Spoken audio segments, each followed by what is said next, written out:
Time magazine announced its Person of the Year. It named Ebola fighters as this year's recipient of the honor. These courageous men and women are fighting the Ebola war. Time's editor noted today the deadly virus has claimed more than 6,000 lives. Bryan Walsh is a Time magazine international editor, and he's joining us here in our New York studio. Hey, Bryan, good to see you. Good to be here. You know what? Now that it's been announced, it almost seems like a no-brainer. It's like, who else, what else would it be? But talk to me a little bit about the process of settling upon them, because you also had the Ferguson protesters, Vladimir Putin, other, very notable possibilities. Well, it was a very eventful year, from beginning to end, I think, and it was difficult to really pick who really represents the best of this year, the most influence, really. We noted the Ferguson protesters, we noted Russian President Vladimir Putin. They all had extremely influential years, but really Ebola for us was the story of 2014.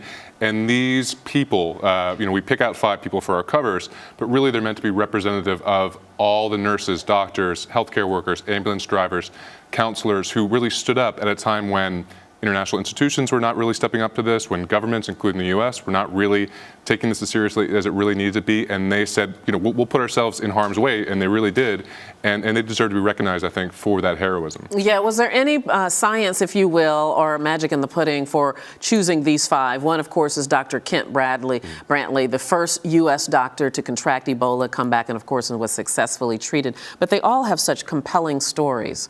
What about these 5? They really do. I mean, our Africa Bureau Chief Aaron Baker had spent weeks in Liberia, reporting out the story, looking for the right kind of people who had the right stories. But really, the reality is we could have picked dozens of people, I think, because really once you scratch the surface there, so many people had the most amazing stories, often very sad, but often very heroic. And we picked, we picked a doctor, we picked a nurse, an ambulance driver, the latter being really, these are the people who actually had to go and pick up the sick. They were really putting themselves at great risk. And 2 of the people we actually picked had survived the disease themselves and then went back in to keep serving people. And that's really quite amazing. What's kind of interesting about this is very often the Time Person of the Year is reflective of what has happened. This is a story that is ongoing.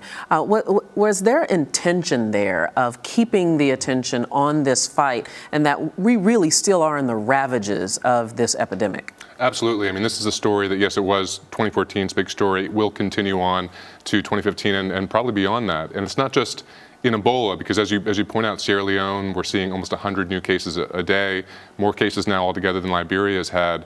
But not only will this disease be really difficult to conquer, but there will be another infectious disease to emerge. And hopefully the next one we actually have to deal with will be much faster on the trigger and actually trying to stop it before it becomes as deadly as Ebola did. I'm wondering how hotly this was debated in the offices of Time to settle upon the Ebola fighters. It was debated, and certainly, we looked at a number of other candidates and we write about them in the issue. But I think that we really felt that this was the right one. And we don't often pick a group or people that lightly. We usually like to pick a person as Person of the Year. But here we felt you really had to recognize a wide group of people because they had had so much influence and they really had been so heroic. And at a year when I feel like we're losing faith in institutions, when we're really let down as a people, as a world, here were individuals who risked their lives and died, actually. And that really deserved, I think, the recognition we tried to give it to them. Other than the American workers who have contracted the disease, this really is an international story. And very many people think that it's something that happens over there in Africa, which seems very, very far away. Was there any concern that this was an international story as opposed to big domestic stories like the Ferguson protesters? Well, it is very much an international story and not just an African story, although that is where the suffering is happening, that is where the dying is happening, that's where a lot of the heroism is happening as well. But we're all at risk from a disease like this, and we'll all be at risk for future diseases. So to us, really, this was something that, it wasn't a risk to Americans, as I think we learned when it was actually happening, but it was something we all need to pay attention to for today and for tomorrow. Lastly, and very briefly, what kind of reaction have you gotten since the announcement's been made? It's been very positive. Sometimes we get some criticism, sometimes people push back, but I think almost anyone looked at this cover and said, that's the right choice. Yeah, it seems like, again, a no-brainer. Bryan Walsh, thank you so much. Good to talk to you. Thank you. Take care.